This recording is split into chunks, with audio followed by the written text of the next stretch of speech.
বঙ্গোপসাগরে ভারতের কৌশলগত অবস্থান আরও শক্তিশালী করতে পশ্চিমবঙ্গের হলদিয়ায় নতুন নৌঘাঁটি স্থাপনের সিদ্ধান্ত নিয়েছে ভারতীয় নৌবাহিনী।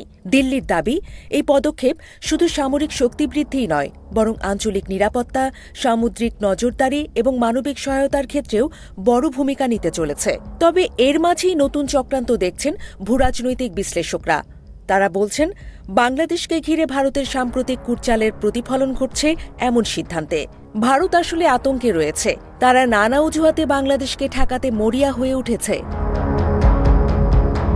ভারতীয় গণমাধ্যমের খবর বলছে, বঙ্গোপসাগরে পরিবর্তিত ভূকৌশলগত পরিস্থিতির মধ্যে ভারতীয় নৌবাহিনী এই গুরুত্বপূর্ণ সিদ্ধান্ত নিয়েছে।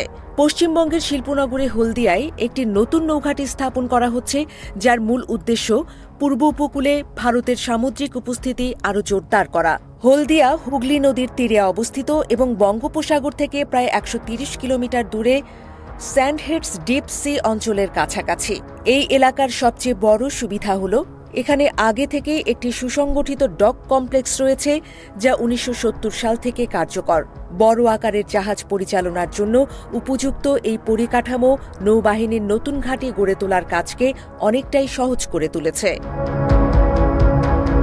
ভারতের নৌসূত্রের খবর অনুযায়ী এই নতুন ঘাঁটিতে মূলত ছোট ও অত্যন্ত দ্রুতগামী যুদ্ধজাহাজ মোতায়েন করা হবে। এর মধ্যে থাকবে ইন্টারসেপ্টর ক্রাফট এবং আধুনিক water jet fast attack craft.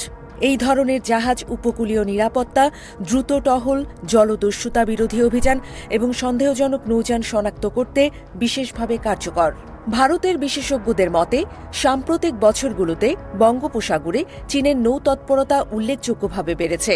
বাংলাদেশে চট্টগ্রাম ও পায়রা বন্দরের মতো গুরুত্বপূর্ণ পরিকাঠামো প্রকল্পে চীনের বিনিয়োগ, পাশাপাশি বাংলাদেশ নৌবাহিনীতে চীনা যুদ্ধজাহাজ ও সাবমেরিন যুক্ত হওয়া, এই সমস্ত বিষয়েই নতুন সমুদ্র সমীকরণ তৈরি করেছে।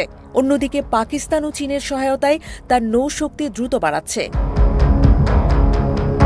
এই প্রেক্ষাপটে হলদিয়ার নতুন নৌঘাঁটি ভারতের জন্য একটি অত্যন্ত গুরুত্বপূর্ণ পর্যবেক্ষণ কেন্দ্র হিসেবে কাজ করবে। এখান থেকে চীন, পাকিস্তান এবং বাংলাদেশের সামুদ্রিক গতিবিধির উপর নিরবিচ্ছিন্ন নজর রাখা সম্ভব হবে বলে মনে করছেন ভারতের প্রতিরক্ষা বিশ্লেষকরা। আরও একটি বড় দিক হল মালাক্কা প্রণালীর নিরাপত্তা। বিশ্বের অন্যতম ব্যস্ত বাণিজ্যিক সমুদ্রপথ এই মালাক্কা প্রণালী দিয়ে বিপুল পরিমাণ আন্তর্জাতিক বাণিজ্য পরিচালিত হয়। হলদিয়ার কৌশলগত অবস্থান ভারতীয় নৌবাহিনীকে বঙ্গোপসাগর থেকে এই প্রণালী পর্যন্ত নৌযান চলাচলের উপর নজরদারি বাড়ানোর সুযোগ দেবে, যা ভারতের অর্থনৈতিক ও কৌশলগত স্বার্থের জন্য অত্যন্ত গুরুত্বপূর্ণ। এছাড়াও নতুন এই নৌঘাঁটি আন্দামান ও নিকোবর দ্বীপপুঞ্জে অবস্থিত ভারতের ত্রিসেনা কমান্ডের সঙ্গে সমন্বয় আরও মজবুত করবে।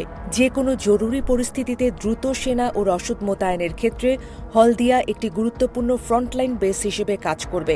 এর ফলে পূর্ব সামুদ্রিক ফ্রন্টে ভারতের প্রতিক্রিয়া ক্ষমতা অনেকটাই বাড়বে। সব মিলিয়ে বঙ্গোপসাগরে পরিবর্তিত চীন, পাকিস্তান, বাংলাদেশ সামুদ্রিক সমীকরণের মধ্যে হলদিয়ায় নতুন নৌঘাঁটি স্থাপন ভারতের একটি স্পষ্ট কৌশলগত বার্তা। ভারতের সামুদ্রিক সার্বভৌমত্ব রক্ষা এবং আঞ্চলিক স্থিতিশীলতা বজায় রাখতে নৌবাহিনী যে সম্পূর্ণ প্রস্তুত, এই পদক্ষেপ তারই প্রতিফলন।